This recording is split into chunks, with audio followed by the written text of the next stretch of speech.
obviously we've seen the 21-man squad. There's a couple of comings and goings. What's the situation with Morgan, and how bad was he after the game? Oh, he had no symptoms after the game. He felt fine. He's to my knowledge, he's had no symptoms or no issues, and he's going through the graded return to play process. So it's just a protocol thing with him. He's not had any sort of effects. No effects. That's good news. How much of a loss is he though at the same time? Yeah, it's disappointing for Gano not to get the opportunity to have some rhythm and some consistency. But the nature of our sport is people get bumps of all different kinds at various stages. So it's inevitable that people are going to miss games here or there. James Bentley's in the squad for the first time. Is he good to go on Friday? He's close. He's training really well, but we'll see how he got through today's session and then make sort of a final call whether he plays a role on Friday or not. We'll make that call tomorrow. If he does play, what will he give you that maybe you might have missed over the last fortnight? Oh, James is, people have seen James play enough. He's got great energy. He's got good footy instincts, fit, great competitor, and he's everything that we want to be distributing as a team. So if he's available, that'll be good. But if not, then he'll be closer for next week, and he'll be. We just want James to be himself and be that competitive character that he is.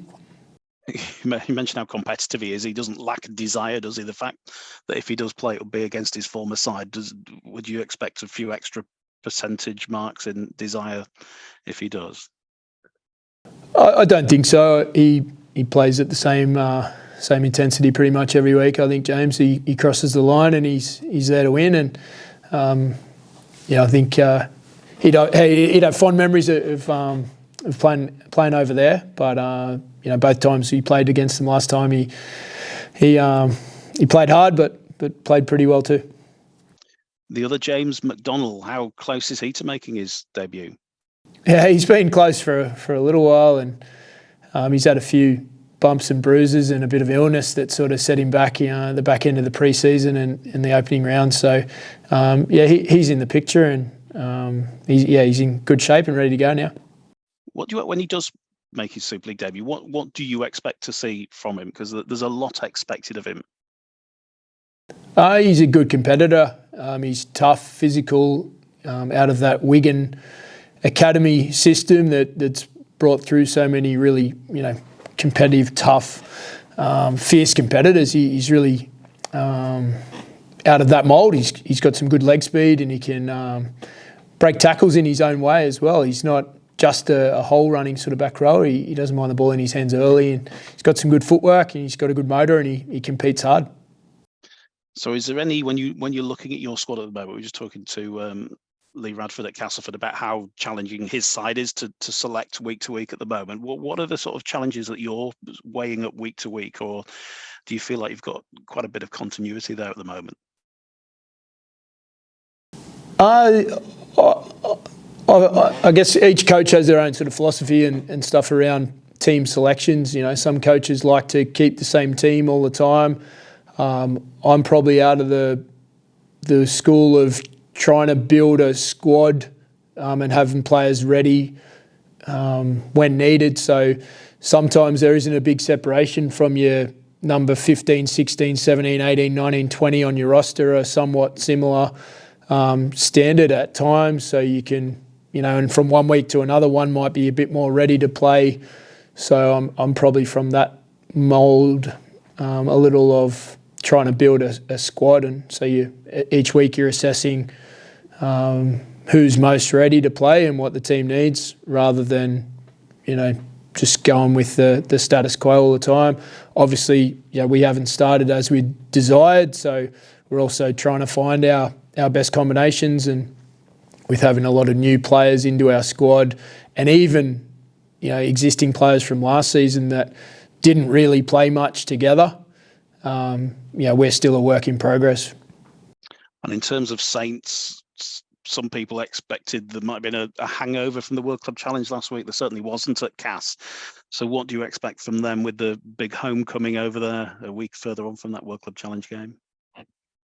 Oh, you'd expect them to chomping at the bit to get back home and celebrate with their fans. And they know who they are as a team, and they've had some people in their organisation have been there for a long time. I remember Roby playing there when I was at the London Broncos in the mid-2000s, and Paul Wellens and those guys have been around the success of that club from the Daniel Anderson type era that I remember very clearly all the way through. So there's some glue and there's a real sense of identity amongst that crew. So I'd expect them to be everything that they have been, and maybe a bit more as Coach Wellens, shapes the team in his, with his twist on things as well.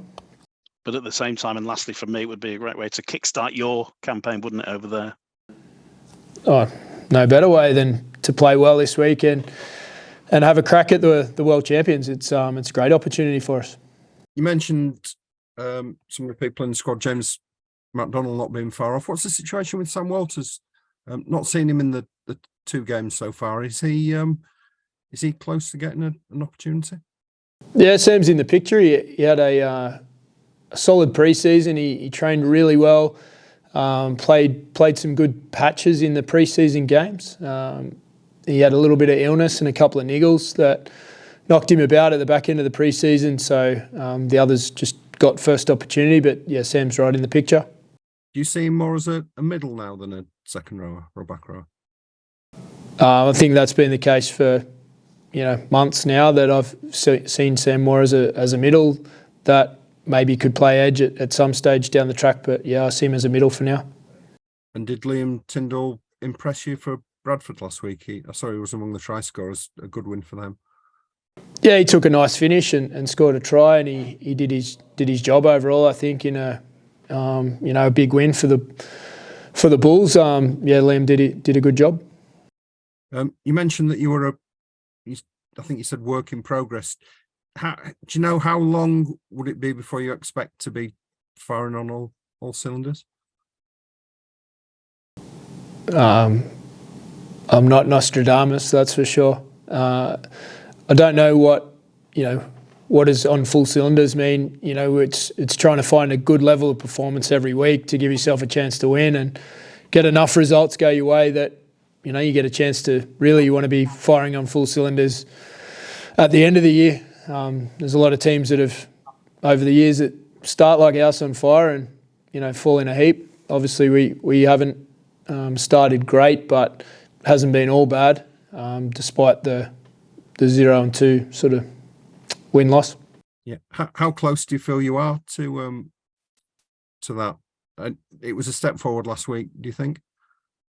I'm not sure what our top end can be, because we're a new group. We're not played together a lot. The spine hardly played together last year. We've got a bunch of new players. So, we're just trying to evolve and improve from week to week and work out who we are and what we are and who our best players are. I just wondered, that you've not only made the change with James Bentley coming in and Morgan Gannon coming out, there's a couple of other changes with Lewis Roberts and Leon Ruan dropping out and Jack Sinfield and I think Liam Tyndall coming in. I just wondered what the thought process was behind that. Lewis and Leon are playing reserves tomorrow night to get some match practice and get some work under their belt, having not played last week. Do you think the reserves is a good place for your players to get up to scratch? Because obviously there's a lot of talk about, if it's at the standard that it needs to be.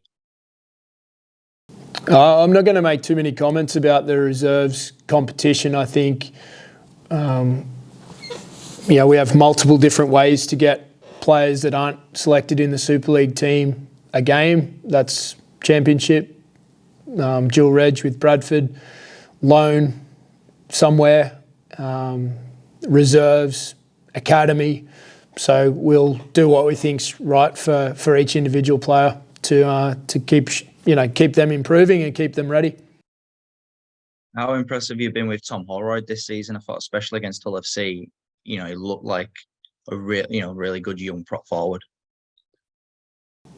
Tom's done a tremendous job. He had a disappointing season last year. He started with a syndesmosis operation, came back, got himself going a little bit, faced a lengthy suspension under trying circumstances, and then he was almost back ready to play. Hurt his elbow in his last session before he was sort of cleared to play. And that ended his season when we went on a nice little run at the back end there. So it was a really tough, disappointing season for Tom, but he came back in tremendous shape in November. He's had a terrific pre-season. We hold him in very high regard here, and what he did in round one was a good, solid start, having not played Super League for sort of 17 or 18 months at that stage. He started steady, and then last week he took it up a notch. So yeah, we like Tom, and we were very proud of what he's done to fight through that adversity. Having players like him, and Mikolai and other young forwards, you must be quite confident that moving forward you're going to have one of the best packs in Super League. We've got some excellent young middle players that in time will grow, and we'll build a team around those guys. Jack Sinfield, is he in firm contention to play on Friday? At this stage, he'll play reserves tomorrow night. Okay. How do you feel your halves have gone in the first couple of games? Bits and pieces. I would say they haven't been at their best, clearly, but neither's the team. I'm of belief that the team decides how the halves play equally as much as the halves determine how the team plays. So, there's can't have one without the other. Yeah, given the nature of the position and the responsibility and what comes with it, can it take halves longer to get into a season than other positions? I'd never considered that as a concept, but just thinking about it, I'd say it's more of an individual thing rather than a positional thing. I think some players start seasons well, and some take a bit of getting going. There was some players here that, in the middle of, I got here in round 11 or something like that, I think last year, and some guys hadn't really got firing but had a cracking end of the season. I think you want to be at a solid level often, and then, you have a little peak or a tiny trough here or there, but trying to maintain that sort of consistent, solid level of performance is what everyone's chasing. But those guys will be the first to admit that they can find a bit more. Are you confident they will prove the quality as the season goes on? I'm confident we're going to play better footy this week and really have a crack, yeah. Good stuff. Thanks, Rohan. All the best Friday. Thank you. Cheers.